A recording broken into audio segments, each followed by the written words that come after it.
Оп. И мы заменили текстолит. Да, пишите в комментариях, что это все так колхозно, так некрасиво. Ну, блин, ну как по-другому, я не знаю. Ну, наверное, можно было как-то вытравить, там, посимпатичнее сделать. Но я, в общем, вырезал все эти дороги вот этим дремелем, или как это назвать? Это бурмашинка, дремель. Ну, в общем, как-то так это получилось. Сейчас покажу, что с обратной стороны.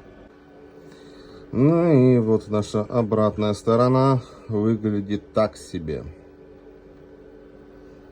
Теперь она выглядит так. Она тоже выглядит так себе, но лучше, чем было. Ну, прогары нам по-любому нужно убирать, потому что напряжение здесь достаточно высокое. Этим высоким напряжением вот эти вот все окалины, прогары, кремниевые тоже. Короче, эта вся херня будет проводить электрический ток и будет у нас гореть. Под нагрузкой греться, гореть еще сильнее. Ну, в общем, не вариант оставлять такое.